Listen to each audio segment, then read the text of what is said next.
তো বন্ধুরা, আপনারা কিভাবে ডকুমেন্ট সাজাবেন দেখেন। আমার ডকুমেন্টসটা সাজাচ্ছি। যেহেতু আমার 2002 সালের ভোটার লিস্টের নেই, যেহেতু আমার বয়স কম, তো বাবা মার জন্য বাবা মার যে কোনো একজনকে করতে হবে।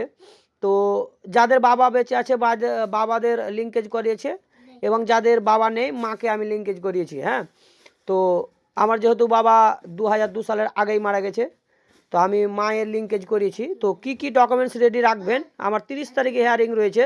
তো দেখাচ্ছি। এখানে প্রথমে আপনারা দেখেন চিঠিটা একটা জেরক্স করে নিলাম, যেটা হিয়ারিংয়ের চিঠি এসেছিলো।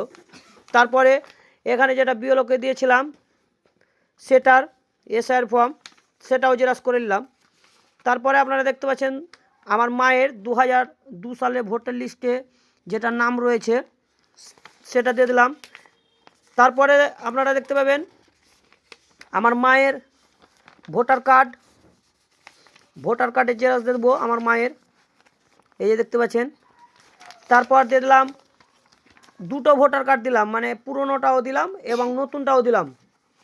তারপরে আপনারা দেখতে পাচ্ছেন আমার মায়ের আধার কার্ড দিয়ে দিলাম, এবং তারপরে দেখেন আমার ভোটার কার্ড দিলাম, আধার কার্ড দিলাম, এবং মাধ্যমিক পাস সার্টিফিকেট দিলাম। যারা পাস করেছে তাদের পাস সার্টিফিকেট। হ্যাঁ, আমি অ্যাডমিট দিলাম না, যেহেতু মাধ্যমিক পাস সার্টিফিকেট আছে। তারপরে আপনারা দেখতে পাচ্ছেন এটা জাতি গণনার দিলাম, মানে মায়ের যে একটা তো প্রুফ দেখাতে হবে, আমি মায়ের লিঙ্কেজ করেছি। তো এখানে আমি জাতীয় গণনা 2011 সালের এটা দিয়ে দিলাম। তারপরে আমার প্যান কার্ড দিয়ে দিলাম, যেহেতু সার্টিফিকেট থাকলে হবে তবুও দিয়ে দিলাম। এখানে হচ্ছে আমার বাবা মৃত্যু, তার জন্য আমি মৃত্যু সার্টিফিকেটটা দিয়ে দিলাম। এই হচ্ছে গল্প।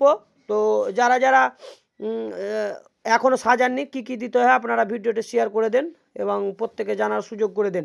এবং আর একটা জিনিস যেটা হচ্ছে, প্রত্যেকটা জেরক্সের মধ্যে কিন্তু আপনারা যে ক্যান্ডিডেট আছে তার সই করে নেবেন। এখানে দেখতে পাচ্ছেন আমি কুরবান শেখ প্রত্যেকটা সই করেছি, দেখেন প্রতিটাতে সই করে নিয়েছি। এটা ভুলবেন না কিন্তু। মানে যারা এসআইয়ের ফর্মে সই দিলে সই, আর সিগনেচার করলে সিগনেচার, তাই প্রতিটা ফর্মে কিন্তু সই করে নিয়েছি। তো এইভাবে করে নেবেন এবং প্রত্যেকেই তাহলে সুবিধা হবে।